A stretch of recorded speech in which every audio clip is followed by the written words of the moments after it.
Linda was herself a child at the time, so I personally felt that was cruel, almost to the point of something you would not, yeah, and her being pregnant, that it was unfair to ask her to play the scene because you don't play little dice with the little baby inside, you know? And she might have, you just don't do that. You don't ask somebody who, you know what I mean? It's like, well, I know you just left the hospital when your father's dying of cancer, and I want you to play this guy whose father is dying of cancer, please. You say, yeah, I'm going to ask somebody else, because it's next year, you're just the guy to play that, but not today, because, and I just felt like, I knew she really wanted that baby a lot. And so playing that scene must have been extraordinarily difficult and painful for Linda. How strong she was. As an actor, Linda has no fear. What's the episode with the spiders? I'll just share the fact that Linda Hamilton's scared of spiders. Beyond all compare. I've seen it many, many, many times. A single spider, and she's strong. She doesn't like spiders. And shooting that scene for her, it was the sort of thing. I mean, I read it and I came for. I was like, "Are you really going to do that?" And she was like, "Oh yeah, I'm going to do it. I'm not going to like it." But she says, in the scene, I'm terrified. And of course, I'll be terrified. So I'll look like a brilliant actor. It makes the work easy. They put the spiders in little cups all around. I watched it, and then they had to take the cups off all over her. And so she's laying there, spider, spider, more spider, spider, spider, spider. And she was valiant, and when the end scene came, she was valiant with that too.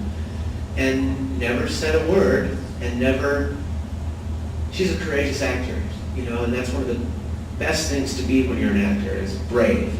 Because if you make the brave choice, you're not making the easy choice. And the easy choice is the boring one that everybody else does.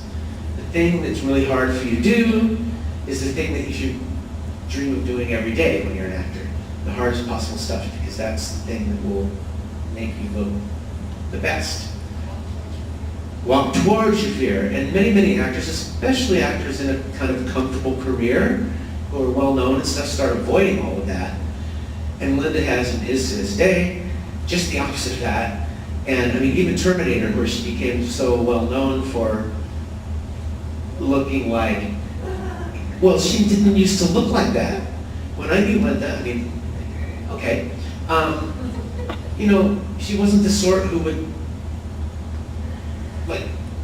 be in a bathing suit by the pool, you know what I mean? She always was beautiful, and she felt like her body was not as, and then Terminator, and it just says that she's like the toughest looking woman. And when she was reading that, and of course it was her husband writing for her, but she's reading it, she's not that. And she had to get there. And so what she did to make herself into Sarah Connor for that movie was difficult and courageous and extremely painful. She had to very quickly become that body that made everybody go, oh!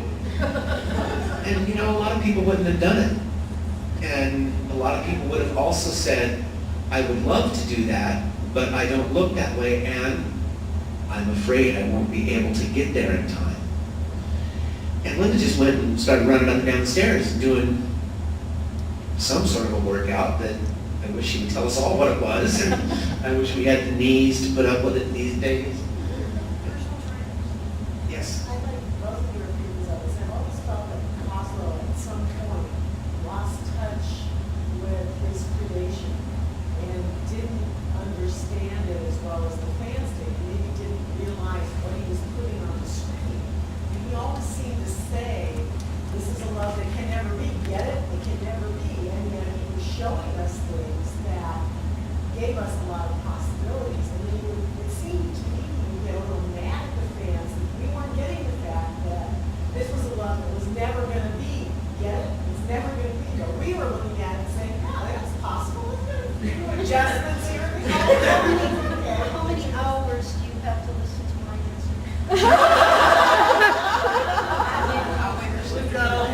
say what Wendy said. I would say, first of all, that I don't think Ron Kozlow was ever for a moment anything but utterly flattered and awed by the fan reaction.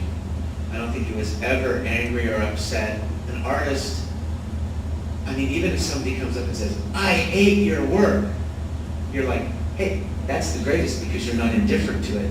And so when people are having a massive emotional reaction, that's always wonderful. And it was by no means Ron Kozlow that made the decisions that so many of us were not, including myself, were not happy with. It was people in suits in a building on Beverly Boulevard. From Television City in Hollywood, it's a bunch of guys who come along and ruin your show. And that's what happens, is it's by committee stuff starts happening, and they start saying, if you're going to keep getting this money, we think, and they're the ones who had no idea what the fans were thinking. Kozlow always did. As a matter of fact, I'll go this far with it.